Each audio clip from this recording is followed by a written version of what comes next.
So we're doing this. In this video, I wanted to do a reading vlog of me reading the Lord of the Rings series, or at least the first book in the series, The Fellowship of the Ring, for the very first time. I was very much inspired by Emmy Reeds, who did a series of reading vlogs where she reread the first book, so The Fellowship of the Ring, and then continued on with the series. She made it sound so enticing and made me so excited to pick this series up. I've been very much wanting to delve into a high fantasy series because I've been playing Baldur's Gate 3 for the last few weeks, and I want to see orcs, I want to see fae, I want to see a journey, I want to see a fantasy journey, and I think The Fellowship of the Ring is pretty ideal for that. And two, I didn't really grow up with Lord of the Rings. My brother, who's 3 years older, he was very much into the series, but I was more into Harry Potter because that was the series that I grew up with. So I'm very curious if I'm gonna like this. I watched the movies a very, very long time ago. I read The Hobbit, I want to say a year ago, so it's not really that fresh in my mind. I don't really remember much of the movies except for that one particular scene where Aragorn walks into the massive palace completely soaking wet and looking delicious. I'm pretty sure that was everyone's sexual awakening back then. Two, they're taking the hobbits to Isengard. They're taking the hobbits to Isengard! God. If you were not around for that gem of a meme, you were probably not a millennial. And three, do you wear wigs? Do you wear wigs? No, I do not. Have you worn wigs? No, I have not. Will you wear wigs? Maybe. When will you wear wigs? As you could tell already from the little montage that I did, I went to the park with my friends from the book club and we ended up reading a bit, so I already made some progress. This wasn't all from that particular meeting. I think I read 2 pages there, but the majority I read before that. So I made quite a good dent. I'm currently on page 128. So far, I've very much been enjoying learning more about Sméagol's backstory, or how Sméagol ended up becoming Gollum, because I learned a little bit about it in The Hobbit, and I've always liked his character, at least I found his character very intriguing. And I don't remember if it ever was explained that in depth in the movies, or at least it probably is, but my memory's shit. So it is very interesting to learn how he became so obsessive with this ring, ended up basically dehumanizing, ending up in this pit, completely obsessed by the one ring. It's quite tragic, but I do enjoy learning more about this character. And I was also quite surprised to learn that there are a lot of songs in this book. I've been reading this book half and half, an audiobook and as a physical book. And firstly, please, if you end up listening to this book as an audiobook, I would highly, highly recommend picking up the Andy Serkis audiobook, because Andy Serkis is the voice actor of Gollum, and throughout the book he does such an amazing job with all of the voices. I remember listening to The Hobbit, also by Andy Serkis, and half of the time I was like, oh my god, this dude does such an amazing Gollum. I was completely flabbergasted, and then I looked it up and I realized he was actually the voice actor. So highly recommend. It's such a good audiobook experience. And what I like about it too is that because there are so many folkloric songs throughout this book, there are full-on paragraphs of song texts, of song lyrics. Because it is an audiobook, Andy Serkis kind of makes a song of it. He actually sings it and finds a melody for it, and it makes the entire experience so much more enjoyable. I've always struggled reading lyrics in a book, so I highly recommend doing the audiobook because it's a bonus. It elevates the experience so much. So yeah, so far very much enjoying it. I'm going to keep you updated. I'm going to cut this short though because it's 32 degrees in this room and I'm actually dying.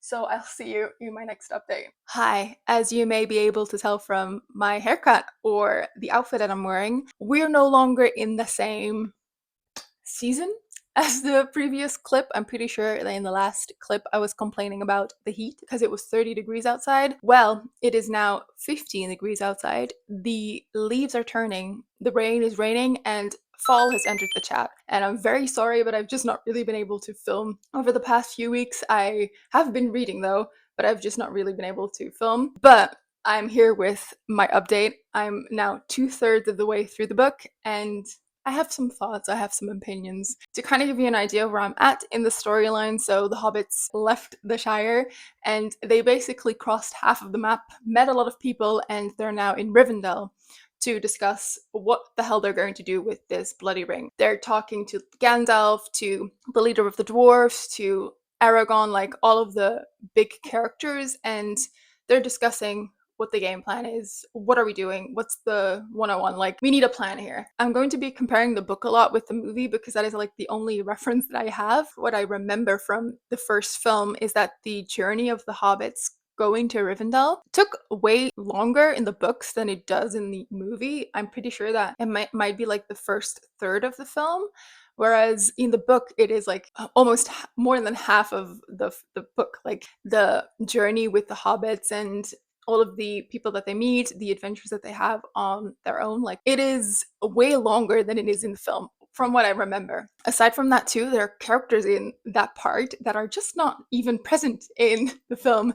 And that is one of my biggest gripes because they eliminated a character that, in my opinion, is pretty vital to the first book, which is Tom Bombadil. I had never heard of this character until reading the book, obviously, and I don't get why he's scrapped. I don't get why he's gone. I'm pretty sure I'm like 20 years too late with his grievance, but it makes absolutely no sense. He's quite a big character in the book. Like, I'm pretty sure he has like 3 to 4 dedicated chapters. He is quite mysterious, very ambiguous. You don't really know if he's like a good character, bad character, quite morally gray, and very powerful. I'm not gonna spoil too much, but he's one of the few people, or at least the only people as of right now, that does not get influenced by the ring.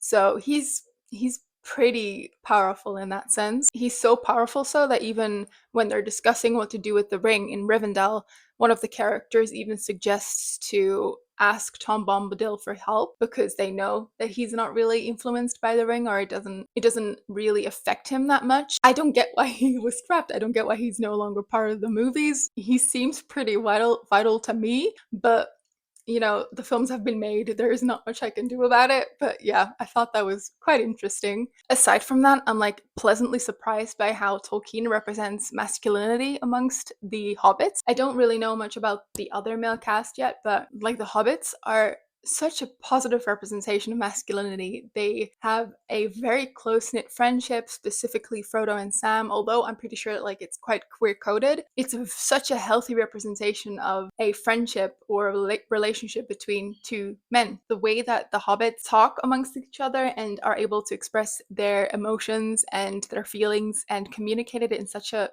great manner is just so refreshing, especially for like Frodo, he's the main character. He's a character that a lot of, I would assume, boys would look up to when they read the books, and he's able to express his emotions. He cries throughout the book. Sam does as well. I think it's a very healthy representation of masculinity. Fragility, we don't know her. Like, fragile masculinity has left the chat, like, or at least amongst the hobbits, and I think that's a very beautiful thing. That is about it for now. I will keep you updated, and hopefully next time I won't be in a different season. Next time it will still be autumn, hopefully. The bridge of Khazad-dûm. The company of the ring stood silent.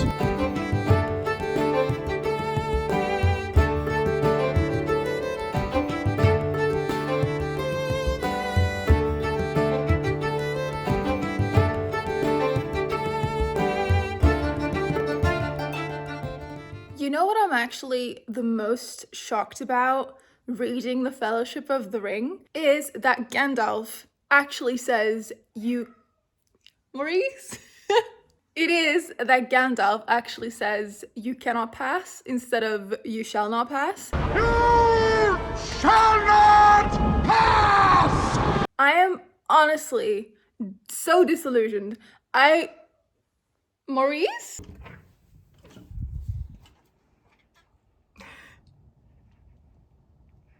Ja. Verder. I'm genuinely so like disillusioned. I thought that in the books he also said you cannot pass, because like honestly, if you've lived on the internet in like the 2000s, early 2010s, you shall not pass was an iconic meme. It was the meme that you used for everything. So I am genuinely disappointed that Gandalf says you cannot pass versus you shall not pass. One of the things that I do have kind of like mixed feelings about in regards to the way that Tolkien writes is that he, at certain instances, does quite a lot of telling and not showing. For example, there is a instance where Gandalf is explaining why he was late to meeting the hobbits throughout their journey, and he explains what happened to him while they were basically waiting for him. And I know Tolkien probably did that as sort of an homage to the oral tradition and how we've been telling stories to each other for centuries, and that's kind of how storytelling started. I get it from that sense, and at the same time, I'm also quite disappointed that a lot of the times I'm hearing characters tell these cool stories that happen to them, and I'm like, why did you not like show us this in real life or in real time? Like, why am I not reading this as it happens? I also get that the narrator point of view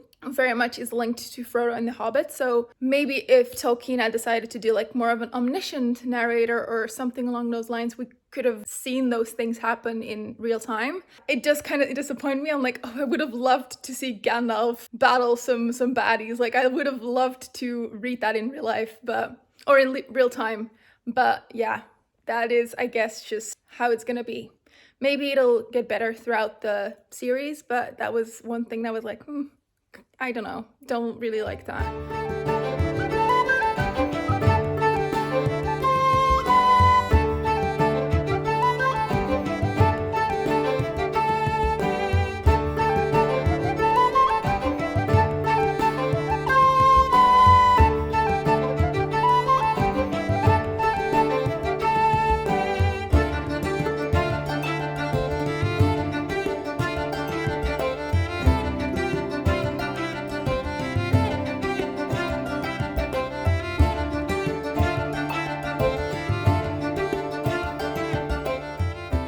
So I finally finished The Fellowship of the Ring this morning, and I'm kind of going to do like a short and sweet wrap up of my thoughts and feelings. I don't want to give too many details because for the people who don't want to get spoiled and still want to read this, even though this series has been out for like actual decades, I don't want to spoil them, so I'm going to keep it as spoiler free as I can. But overall, I am pleasantly surprised at how much I enjoyed this book. I initially was a bit hesitant to pick this one up because from all of the people who have read this book before and I've spoken to, they all said that Tolkien has a very descriptive style, and I know that from The Hobbit, like he likes to go on rants for quite a lot, like talking about the nature and descriptions of the beautiful landscapes and everything. Although there definitely were instances where he kind of was ranting, and I could tell that I was wandering off, especially because I, for the most part, read this on audiobook during my commutes from work. I had some instances where I was wandering off with my thoughts and wasn't really paying attention and kind of lost the plot, but even then,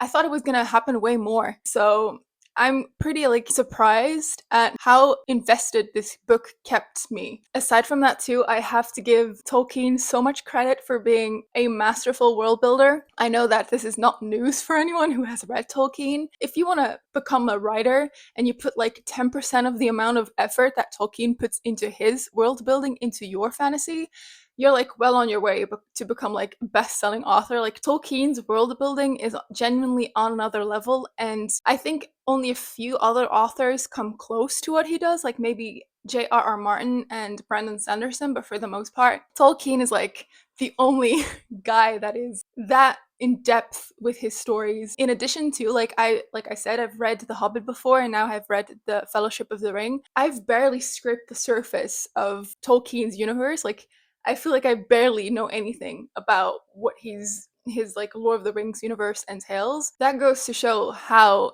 massive his world building is. That is also one of the reasons that I'm pretty sure that I'm going to continue this series, because I want to learn more. I just want to know what this world looks like and all of the different moving parts. I want to explore it a bit more. Like I said, I have watched the movies, but it's been a very long time ago, so I'm pretty sure that's going to be next up on my list. I'm going to watch the movies and then continue reading the series. He set up such a vast world, and you kind of get lost in it, and I happily want to get lost. Not all who wander are lost, like you would say. Lastly, one of the things that I found pretty interesting is how abrupt the first book ends. And again, this probably is part of the film, but spoilers for those who don't want to get spoiled, I'm going to put like a warning on the screen here. I didn't realize that Sam and Frodo just kind of leave at the end of the book. Obviously, Frodo was planning on like splitting up the group, but in the end, I don't really think he notifies the others that he's gonna leave with Sam. He just Frodo kind of just leaves with Sam after Boromir pulls that 180 on him, and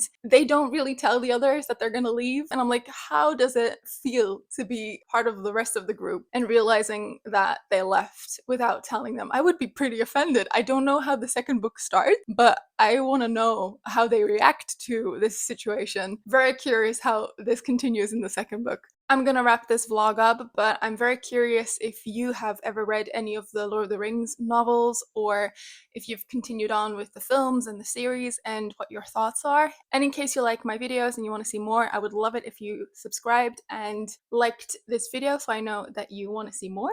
And I'll talk to you next time. See ya!